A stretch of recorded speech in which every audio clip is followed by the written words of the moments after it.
Hello, welcome everyone. Thank you for joining us for this Job Accommodation Network webcast titled Navigating Performance Discussions and the Accommodation Process. My name is Tracy, and I'll mostly moderate today, but I'm joined by my Jan colleague, Lisa, who is our primary Jan speaker. We're kind of making a habit of this duo here a lot lately. Welcome, Lisa. Thanks for being here with us. This Jan training offers valuable insights into effective strategies for approaching performance conversations and navigating disability disclosure that may lead to providing reasonable accommodations through the accommodation process. It aims to provide supervisors and managers with the practical skills, the knowledge, and the confidence to navigate the accommodation process effectively, and will include scenarios featuring various health conditions, limitations, and job tasks. All right, next, we do have a quick introduction to the JAN service for those of you who may not be familiar with our services.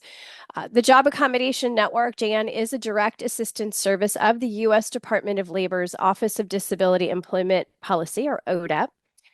And we've been helping employers and workers since 1983. JAN offers free, expert, and confidential guidance on workplace accommodations to support people with disabilities or health conditions in achieving their best work. For over 40 years, JAN has offered practical accommodation solutions, accommodation process strategies, and trusted technical assistance on Title I of the Americans with Disabilities Act and related laws. The technical assistance that we offer is provided or available through the Equal Employment Opportunity Commission. So any technical assistance JAN provides on the ADA is based on guidance offered by EEOC. Now, JAN is based at West Virginia University in Morgantown, West Virginia, and we're staffed by a small team, including around 15 experienced consultants. And JAN is committed to increasing employment opportunities for people with disabilities through effective, tailored accommodation solutions. That's what we're all about. So if you're seeking information on job accommodations, all you need to remember is ask JAN because we can help. JAN is a trusted partner in the accommodation process, offering personalized, expert guidance every step of the way, whether someone is applying for a job or just onboarding or has been employed for years. Our experienced consultants provide tailored guidance, helping employers, people with disabilities, and others find practical accommodation solutions based on job requirements, specific tasks, functional limitations, and the work environment. We also provide personalized strategies for effectively navigating the accommodation process, that collaborative dialogue that leads to reasonable accommodations that Lisa is going to talk about today. With experience supporting hundreds of thousands of JAN users and responding to around 45,000 contacts each year, JAN does deliver informed guidance that meets people where they are. So for more information, please go to askjan.org, and there you'll find our contact information, and you'll also receive that information at the end of this training. Now, next slide. With that, I'd like to talk a little bit about the ADA. So JAN also provides technical assistance on the federal ADA. Happy 35th anniversary, ADA. It is, this law, it's a landmark civil rights law that was passed in 1990 to prohibit discrimination based on disability. Disability activists began pushing for comprehensive civil rights legislation in the early 1980s, but then backed by bipartisan congressional support and signed by President George H.W. Bush in July of 1990. So for 35 years, the ADA has affirmed that people with disabilities have the same rights and opportunities as everyone else. The law is divided into 5 titles covering employment, public services, public accommodations, and more. JAN specializes in Title I, employment, which applies to private employers with 15 or more employees and state and local government employers as well. Now, we know that the ADA's impact on the employment of disabled Americans has been positive and significant. The law helps people with disabilities enter or stay in the workforce and ensures that people can fully engage in work. It levels the playing field to ensure fair treatment and opportunity, and it empowers people with disabilities to request what they need to succeed on the job. Now, while the ADA laid a strong foundation, continued education, implementation, and commitment are essential to really fully realizing the promise of the ADA. On the next slide. While employment rates have improved, especially with remote work, we've seen that a good bit with remote work. They remain lower than for non-disabled individuals.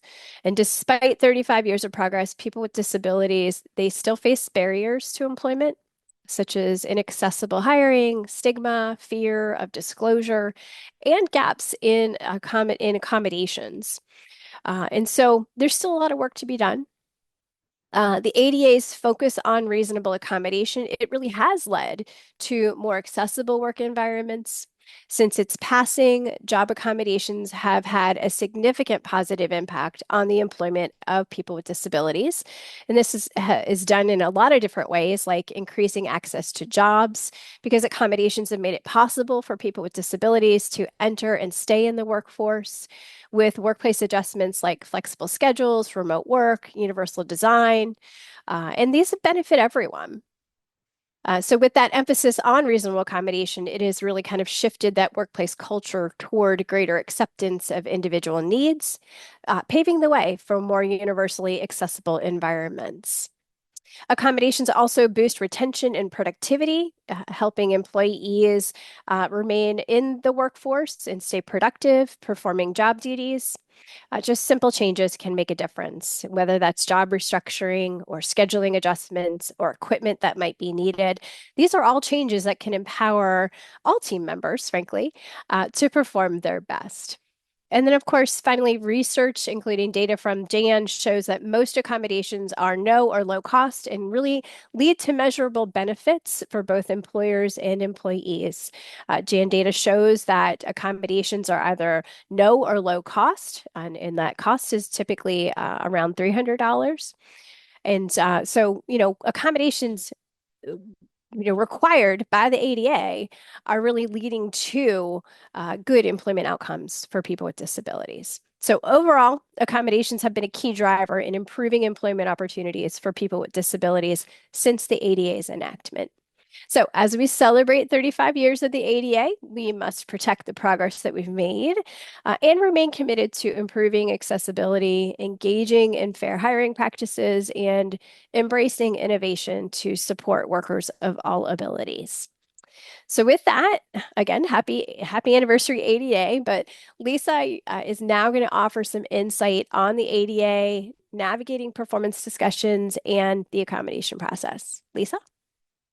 Thank you, Tracy.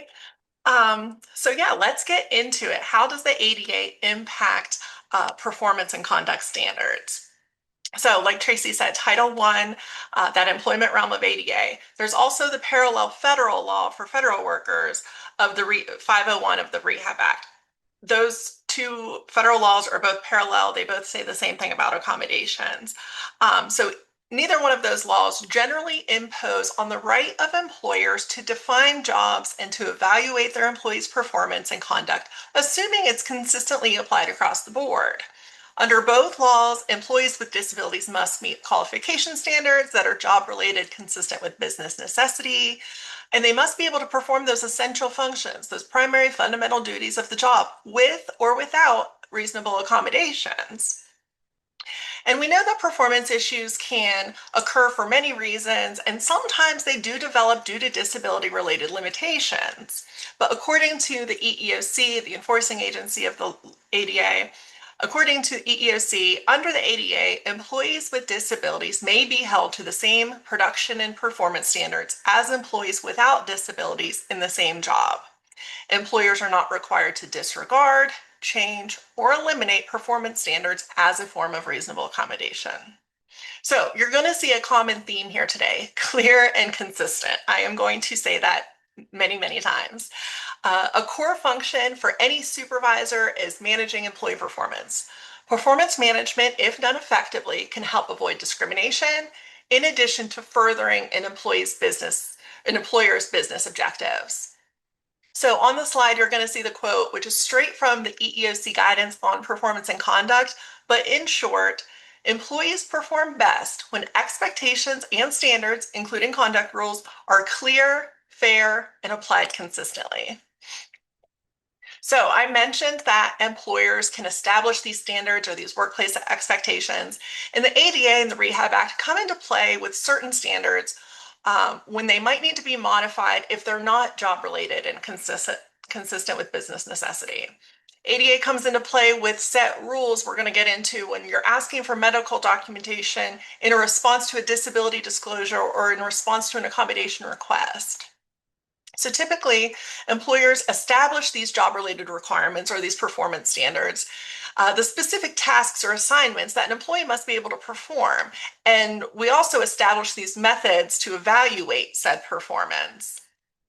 So evaluation criteria, it might take into account how well an employee is performing both those essential functions and those secondary marginal tasks, and whether the employee is meeting basic job requirements. Are they working well with others? Are they serving customers and clients in a professional manner? Employers are also going to be able to enforce some conduct rules, the rules prohibiting destruction of property or requiring appropriate use of like technology and computers and workplace equipment. There's going to be a caveat with these conduct standards, though, that they need to be job related and consistent with business necessity. What does that mean exactly? I've said it already a handful of times. So to be job related directly relates to the specific duties of the job in question. And then to be consistent with business necessity, is it essential to the safe and efficient operation of the business? So both of those things in conjunction with one another need to be applied whenever you're looking at a conduct standard. So certain performance and conduct standards apply to all employees working for a company or an organization or a government agency. And then some standards are only going to apply to certain offices or jobs within a certain entity or department. So establishing and uniformly applying performance, production, and conduct standards allows employers to consistently evaluate all employees and readily identify and respond when those standards are not being met. So this might include engaging in that accommodation process when it is known that disability may be a factor. So whenever you're engaging in that process to gather information, there's going to be some ADA rules that come into play, those medical exams and inquiry rules, whenever you're requesting medical information or documentation in response to a performance or conduct issue. We're going to get into more detail on all of these issues, but just know that EEOC has this great resource that gets into all the weeds of everything we're talking about today, and it's linked on the slide and in the chat. Okay, so when we are looking at enforcing these standards, employers are not required to disregard, change, or eliminate performance standards as a form of accommodation. We kind of understand that now, but we might need to accommodate to bring people up to meet those standards. And we're going to get into those details too. But looking at what we can establish as an employer, performance standards, they can be qualitative, related to how well one performs or the characteristics of their work. Or they can be quantitative, which is how much one produces. It's a very clear and measurable number. For example, you have to make 8 widgets in a 7-hour shift. That's a quantitative performance standard. And then there's going to be conduct standards. Those are the workplace rules or the workplace expectations of acceptable behavior. ADA is going to come into play with conduct, as ADA says that a conduct rule must be job related and consistent with business necessity when it is applied to an employee whose disability caused them to violate that conduct rule. So what conduct rules meet that job related consistent with business necessity? Prohibitions on violence, threats of violence, stealing, destruction of property. Employers can prohibit insubordination towards supervisors and managers. We can also require that employees show respect for and deal appropriately with clients and customers. We can have rules surrounding inappropriate behavior. And then I mentioned the technology and equipment misuse. You can't send offensive emails or go on, not work-related sites. And you can also require that employees observe safety and operational rules enacted to protect workers from dangers inherent in certain workplaces. And then also, lastly, on the slide, you'll see prohibit drinking or illegal use of drugs in the workplace. Those things most times are going to rise to the level of job related and consistent with business necessity. So we know that we don't have to lower or eliminate standards as long as they're uniformly applied. But we might have to provide reasonable accommodations to bring people up to meet those said standards. So that might be a policy modification. It might be furnishing equipment or assistive technology to enable them to meet those performance standards. So that's where really Jan can come into play and help employers explore accommodation ideas to enable someone to meet those standards. So don't hesitate to reach out to talk through these issues and discover accommodations and different ways of doing the job task. In addition to providing equipment or AT or modifying, we might need to modify a policy when that policy isn't job related, consistent with business necessity. That might be the policies surrounding time and attendance requirements, might be the dress codes, when an employer has a telework policy or lack thereof. Also get into animal policies, and that can come into play if an employee with a disability requests to bring a service animal on site. And then we can also get into fragrance policies as a form of reasonable accommodation. So typically those are the accommodations. There might be some wiggle room to accommodate someone with a disability because they are not consistently job related, consistent with business necessity. Okay, so we've gone over how ADA sets up this framework when applying performance and conduct standards to employees who may or may not have disabilities. But as employers, part of our job is to have this process where we can set goals and expectations, we can evaluate performance, we can provide feedback, coaching, and mentoring, and we help employees not only improve, but succeed in their job roles. And this can include a variety of different maneuvers. It can be those regular check-ins, pretty informal. It could be those formalized annual reviews, certain time of year. Everyone in the company knows we're going to have one-on-ones for these formal reviews. It could be recognition of achievements, and it can also include intervention when performance falls short. So the goal is to align individual performance with organizational objectives, promote growth, and ensure accountability. Okay, so I wanted to provide you guys with some not so best business practices that we probably want to avoid when we start navigating this performance management process. And this can include the communication and the expectations. Failing to establish expectations or standards at the onset and not in writing.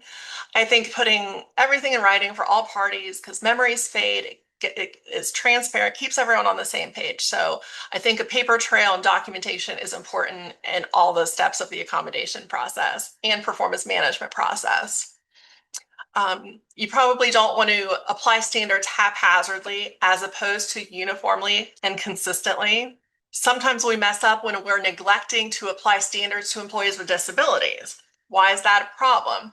When you don't apply the same performance standards to employees with disabilities, it could backfire. If someone's been getting these over-the-top stellar reviews despite real performance issues, and then later you try to address their performance, or you even are considering termination because they're that bad at the job, it looks like that employment decision is now based on their disability, because on paper we have gold stars across the board. So now it's like, well, they must be firing me because I have a disability. So it can get real hairy real quick if we're not consistently applying policies, including to those with employees with disabilities. So you want to be careful with that. And then failing to document performance and conduct issues early, if ever. But there's also going to be missteps with disability disclosure and the accommodation needs. That can include not recognizing disclosure or reasonable accommodation requests in the context of performance management, or failing to engage in the accommodation process in response to a disclosure or an accommodation request. Or we have some supervisors that completely disregard the duty to accommodate or the need to provide accommodations to support performance or improve performance. So now we see these listed practices. They're not ideal, they're not best business practices, but let's learn what we can do to build better business practices that support both people and results. Okay, so to create these better business practices, it's going to start with HR and the managers. We often serve as the glue between employee performance and organizational needs. So I would say on the slide are some big three main points. HR and managers, they need to understand that they can develop these performance and expectations, but the key is going to be applying them consistently. I said this was going to be a main theme here. Consistently. You don't want to be picking and choosing what the policy is and for whom, or what the standard is and for whom. So be able to point to a clear policy, and when someone slips up, point to that policy. Some people might just not be good at their jobs, regardless of disability or not. So we want to focus on the performance standards and job tasks. You don't want to assume or make it about the medical condition or disability when that is not relevant. You want to monitor performance and inform employees about observed performance and productivity issues as soon as possible. And you want to document those issues. Like I said, I love a paper trail. You want to explain the consequences of not meeting required standards and establish those clear expectations and a time frame to which an employee has to improve their performance. So if you're only going to give them 30 days to improve performance, make sure that they know they only have 30 days to kind of get it together.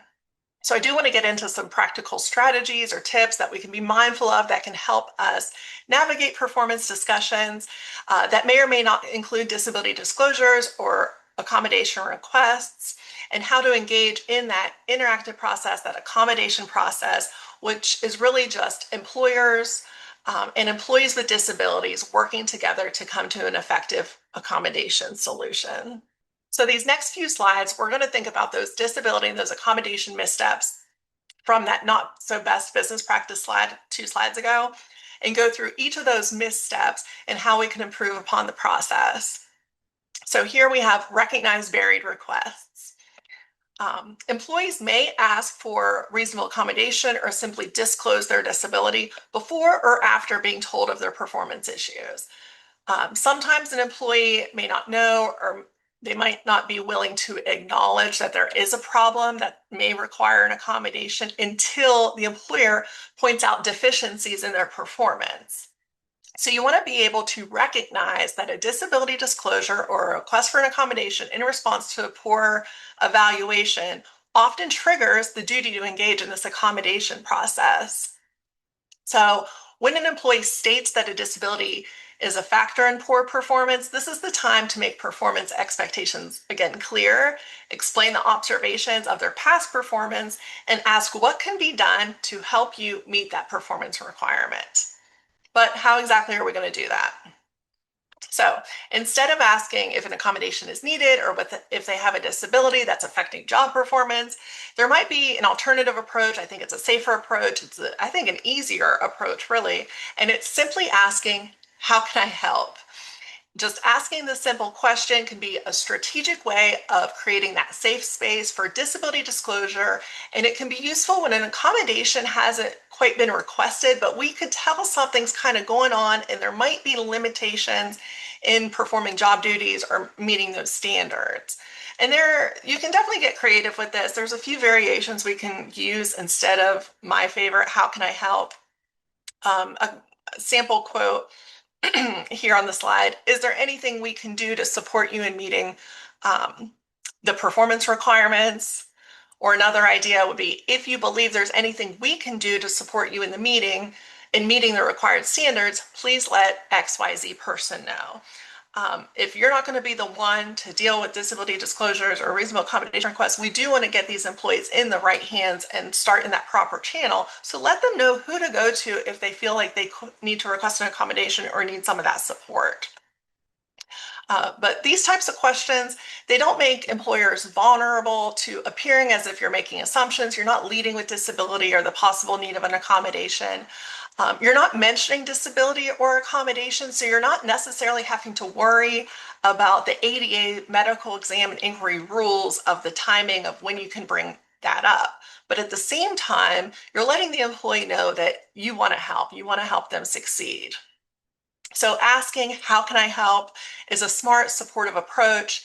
And when supervisors are trained to be catalysts for change and part of the solution, they can play a key role in driving performance improvement.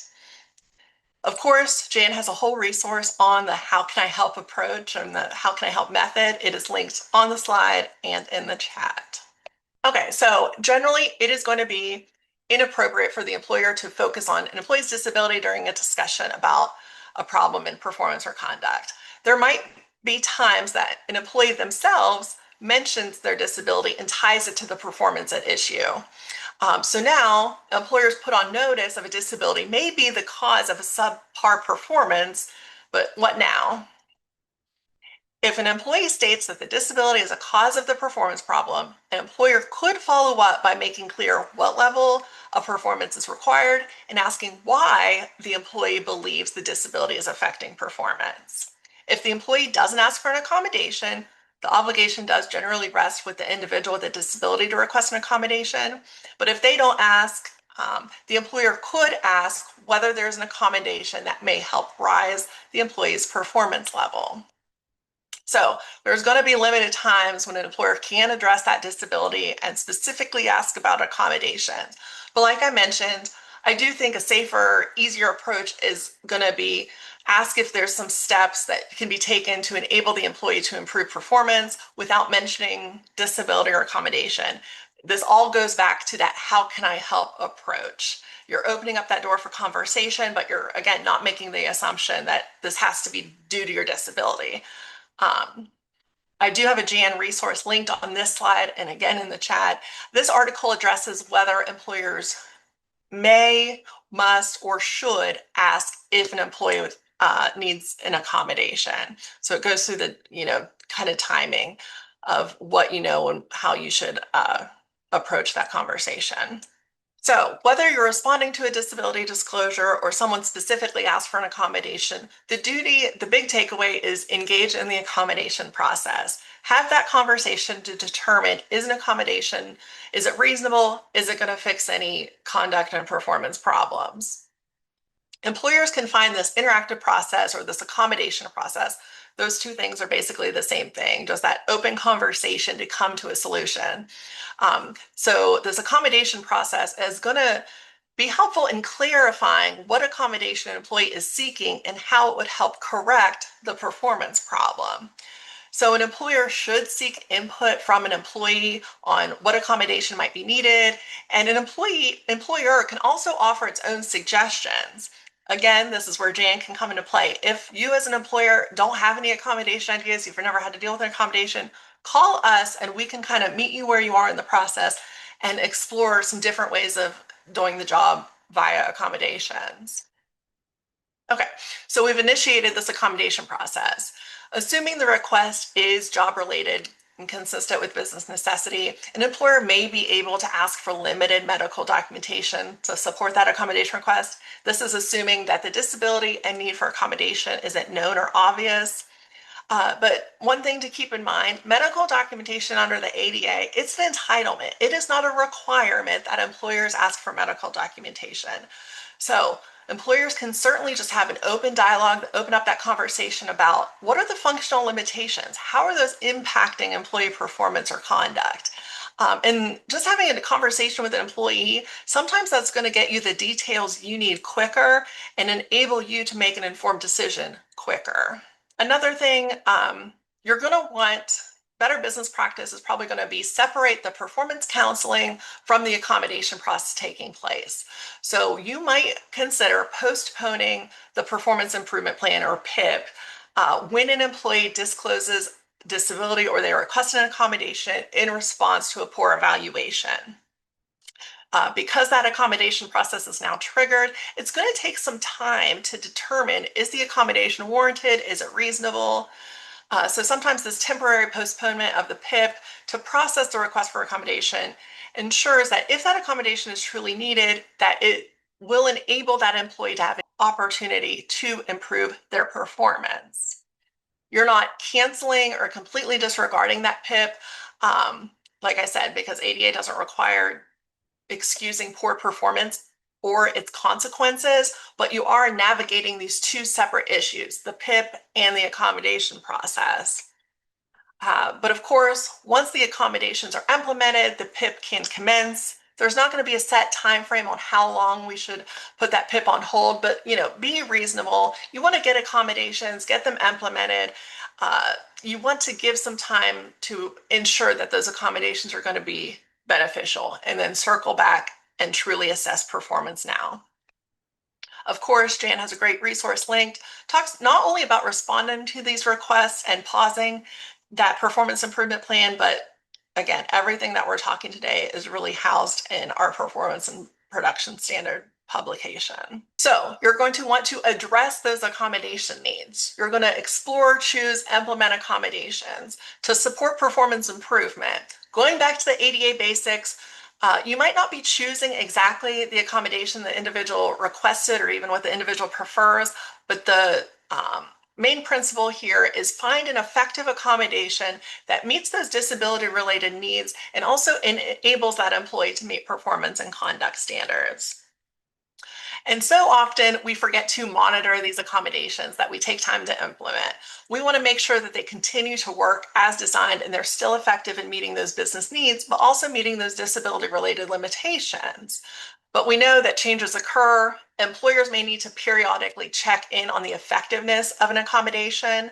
So employees who are receiving accommodations should be encouraged to communicate with their employer if there's any changes or if there's any problems with an accommodation. And those employees should be able to know who to contact. Again, put them in the right hands. So if it's not you that monitors accommodations, tell them specifically, talk to Susan in HR, get them in the right hands so they know they don't have to consider, trying to work with this accommodation that's not effective and now their performance is now slipping again. So make sure people are set up for success.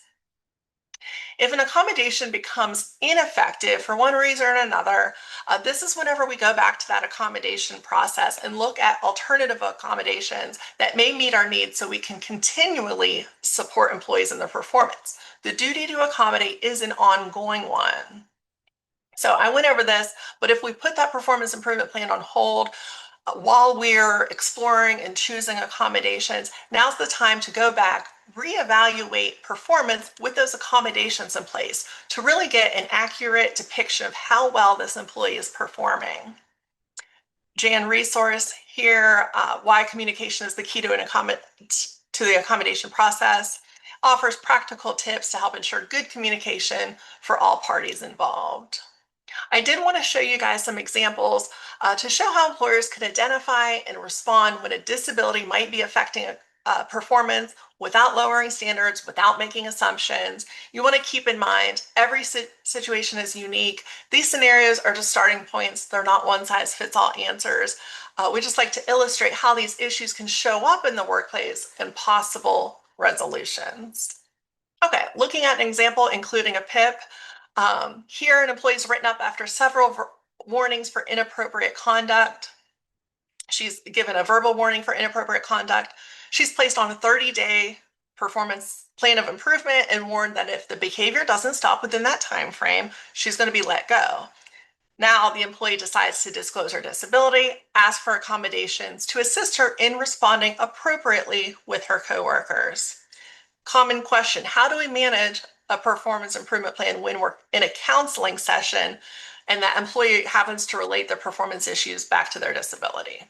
And in this case, what we would probably suggest is putting that PIP on hold. Let's wait until the employer could perhaps either receive some documentation to help support the need, or at the bare minimum, have a conversation with the employee to better understand what's going on, what is truly happening here, and what do you need to succeed. And then, once they knew what was causing the behavior or the triggers, they could put accommodations in place that might help improve the situation with that poor behavior and those conduct violations.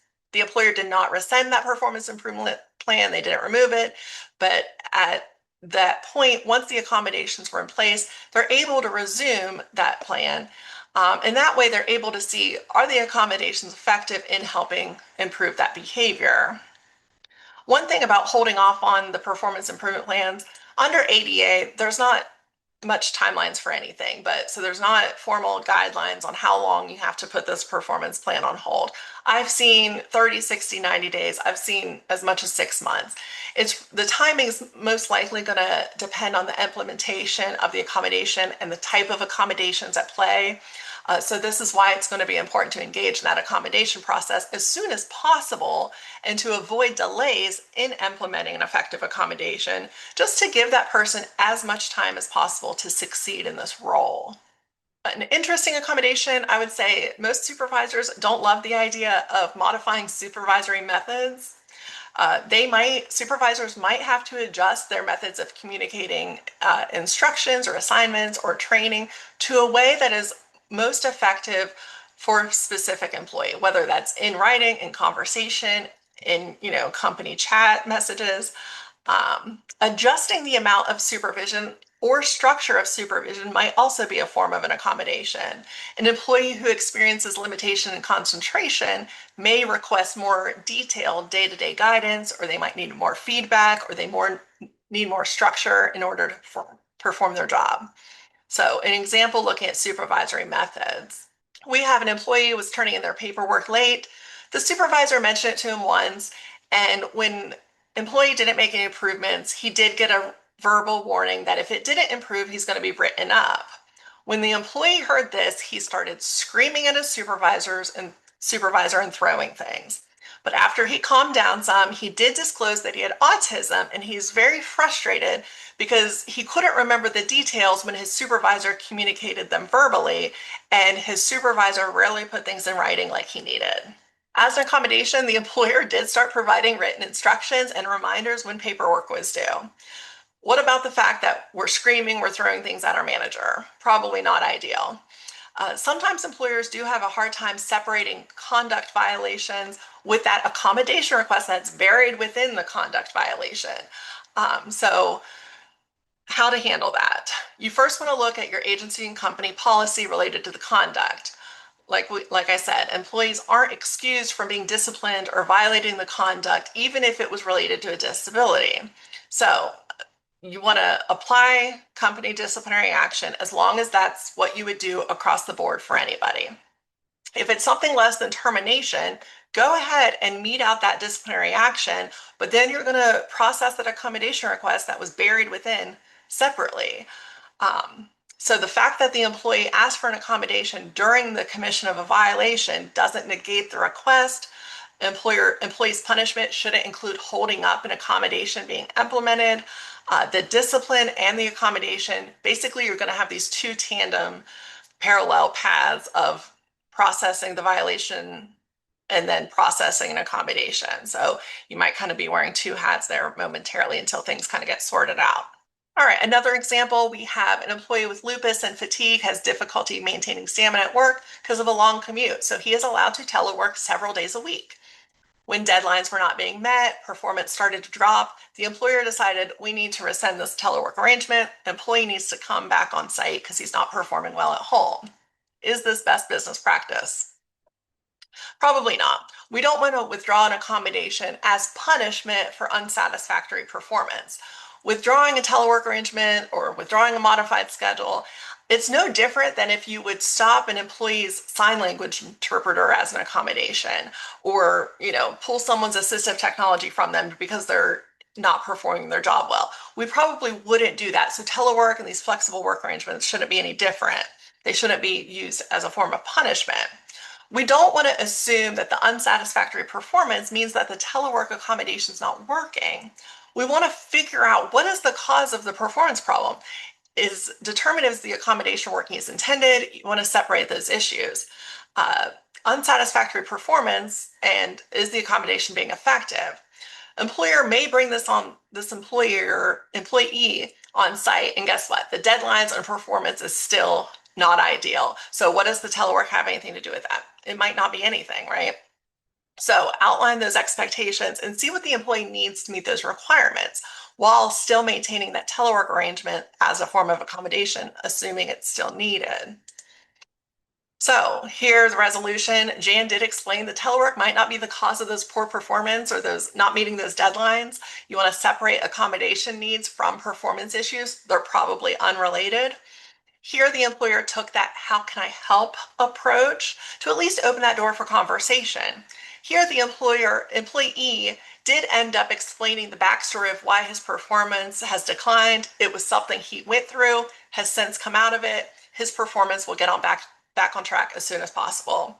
So pooling telework might not have even been necessary in this case and only caused exacerbations of the lupus and the fatigue, which could be a whole other issue, right?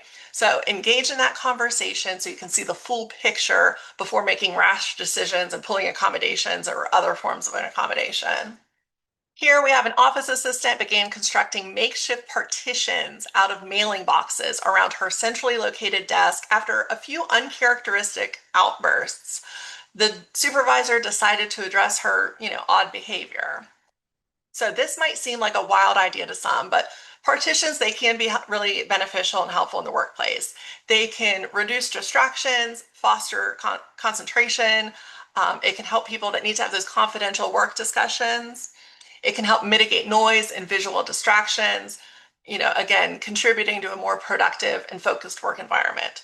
But regardless of the benefits of a partition, supervisor decided to address those outbursts and the behaviors, the odd behaviors that she was having.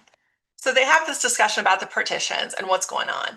And then she basically told the supervisor, I'm struggling. I needed more privacy. I already brought it up to you because this had come up previously. And at that first interaction, the supervisor basically blew her off, dismissed her claims, and said, we would all like more privacy. Get back to work. So now, employee took it upon herself to kind of fix it herself. Supervisor realizes he may have dropped the ball on engaging in that accommodation process. If supervisor would have taken just a beat, taken a pause, and not dismissed her buried request for more privacy, he could have probed a little deeper to see what's going on and what was needed. So this might have revealed a need for an accommodation and prevented that public display of distress and eliminated those, outbursts that were unlike her.